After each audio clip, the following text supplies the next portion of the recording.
Tonight, the president called to act as a humanitarian crisis mounts along our nation's border. Thousands of kids from Central America set out a long journey to reach the U.S. every day, and not all of them make it. The question is, if they do make it, what should the U.S. do with them? And we are hearing more from Raymond Santana, member of the so-called Central Park Five, wrongfully convicted in the Central Park jogger case at the age of 14. Why he says he reached his lowest point after he got out of prison. Plus, did Mayor de Blasio get a bad rap after his first few months in office? Did we miscalculate maybe some of his talents? Took a lot of heat over charter schools, universal pre-K, and even his push to get rid of carriage horses. A lot of people said not ready for prime time. In fact, somebody at my table. But would one argue that his 6-month report card isn't so bad? Did New Yorkers jump the gun on his honor? Good evening, everybody, and welcome to Our Fellow. I'm Richard French. Thanks so much for joining us. Well, tonight we're going to start with what President Obama is calling himself a humanitarian crisis. Every day, children from Central America, mainly Guatemala, Honduras, and El Salvador, they're setting out in large numbers on a dangerous journey alone for the United States. And that's where many of them are. Stopped by Border Patrol agents in Texas and Arizona, some taken to detention centers, and a very small percentage of them turned away. Just recently, the body of an 11-year-old Guatemala boy was found along the Texas border. Authorities say he died of heat stroke. The boy trying to reach his brother in Chicago and had his phone number engraved on his belt.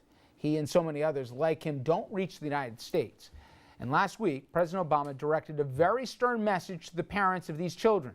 The president, he spoke with ABC's George Stephanopoulos. Don't send your children unaccompanied on trains or through a bunch of smugglers. We don't even know how many of these kids don't make it and may have been waylaid into sex trafficking or killed because they fell off a train. We have no way of tracking them. So that is our direct message to the families in Central America. Do not send your children to the borders. If they do make it, they'll get sent back. More importantly, they may not make it. Secretary of State John Kerry meeting with the presidents of Panama, El Salvador, Honduras, and Guatemala to discuss the border crisis.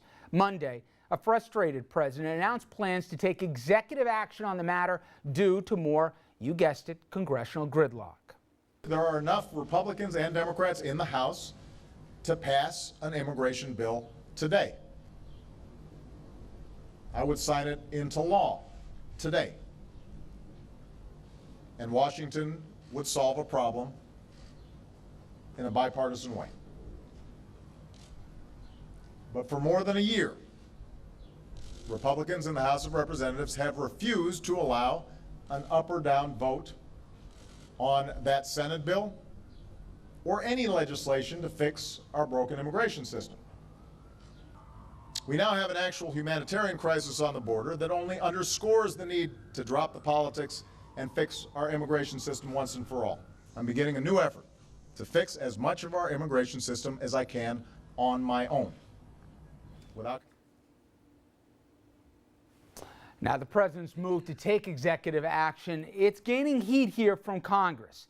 That after House Speaker John Boehner threatened to sue the president for, quote-unquote, abusing his power.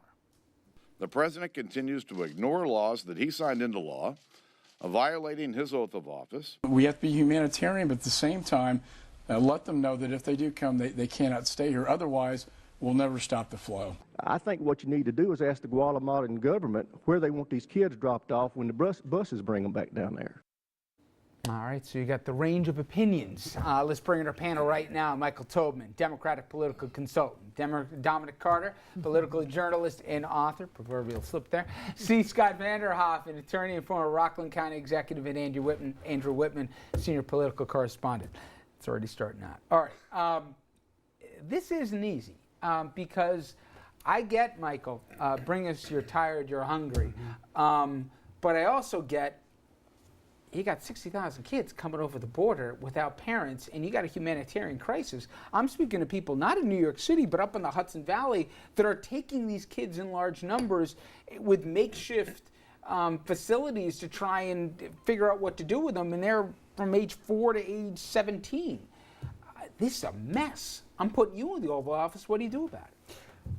And don't try and have it both ways. Well, I was about to try and have it both ways, but I would point out that immigration and the controversies around it are never, this is not new in our country's history. It's just the most recent incarnation of it. Irish need not apply. The draft riots in New York City, Asians coming through JFK and LaGuardia, going years back before that, Haitians on boats and Cubans, exactly. But it is always more complicated when young children are involved, and I think that is what is so unique and so upsetting about this situation.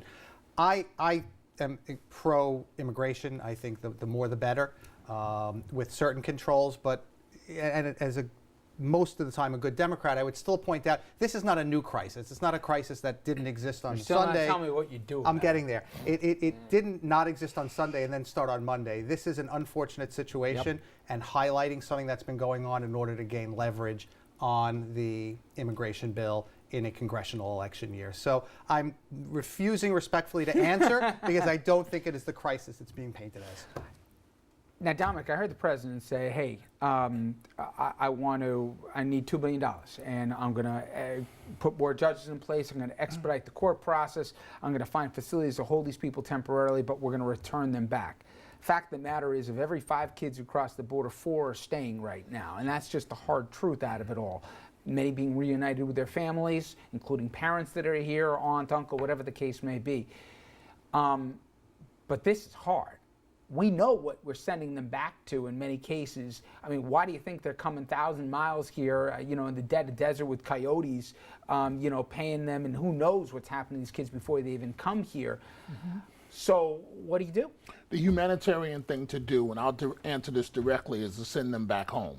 If you don't send them back home, you will have a boomerang effect where no matter what is done here in the U.S., all they will know is if you take the chance to get here, the children that is, it's an open door policy to better opportunity. So you've got to send a message that the borders are not open. And that's why, in my opinion, it's the humanitarian thing to do so that they don't risk their lives, the children, is you have to send them back home. You agree with him? This is difficult, and I'm not an immigration expert. I don't know. I don't want to send them back. I understand the impact that it might have, but they've risked so much to get here, and so many of them have already suffered so much on the way to get here. I think the one part in this entire debate that we never talk about is increasing legal immigration. We always talk about illegal immigration, but why haven't we increased the numbers and made it easier for people who would be good citizens? Okay, but what do you do? Or good residents here to get it? Kid from Guatemala. Well, let's fix the system so that there are fewer of these kids who are showing up by themselves in an illegal capacity. In the meantime, what do you do with the 13-year-old kid from Guatemala? I don't know. I don't know. Can we reach their parents back in their homelands? Is that because if we don't know who we're sending them back? Sometimes the parents say, go. But if we can't find who we're sending them back to, then aren't we putting them in as much jeopardy by sending them back as we are just keeping Scott, we spoke to an expert about this who's seeing these kids firsthand come into the facility that she happens to run up in the valley. She said between 80 and 90% of the girls have been abused in some capacity.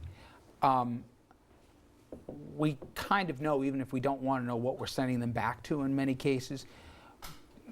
But I also know there's a problem. There's some coarseness. There are even sound bites of somebody. You heard the last guy here saying, hey, tell them to meet him. We're going to put him on the bus and send him right back here. I think people forget here. We all came here as immigrants in one way or another. I just don't know that there is an easy answer as much as I press these guys on it. What would you do? Well, your heart bleeds for children, all of us. I mean, it immediately takes you to the emotional side of this as opposed to either the legal or the political or anything else, or the geographic political situation. But I agree with Dominic, and I also agree with Andrew. I think it's complex. I think they should be returned as best as possible. You don't want them coming and going through that travail, that horrible travel. And the way to do that is convince them there's no way in, or the best you can do to keep them from coming in. By the same token, I blame Speaker Boehner.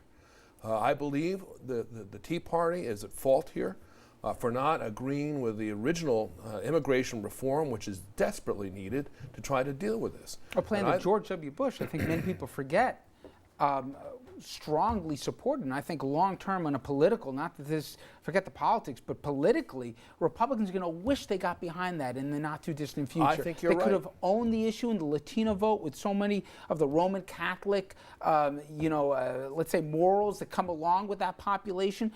that could be or could have been a Republican constituency, Yes, and I it think could. they're going to regret it down the line. It's a timid leadership of the Republican. If you can't, you're afraid of of debating it because it'll create schisms. The schisms are there, and it's an important issue. And this is a callous way, I think, of not dealing with the subject. And if anything, if Congress needs to be blamed for anything, I happen to agree with President Obama on this one. I mean, they should be blamed for this. Yeah, and you know what? It would be nice if Washington could speak with one voice on this, because I don't think anybody wants 70,000, whoever comes across here, that all of a sudden you're finding places for kids across the country.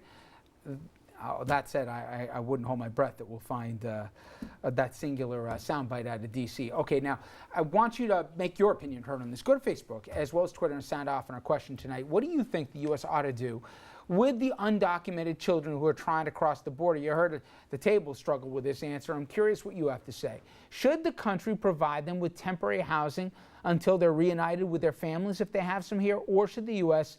bus them back to their home country, as you heard that lawmaker have to say? Okay, when we come back here, we will switch gears. You're going to hear part 2 of Dominic's powerful interview with Central Park 5 defendant Raymond Santana, why he's praising Mayor de Blasio and why he also says that someday he'd actually like to meet the Central Park jogger that he was wrongly accused of attacking. We'll be right back.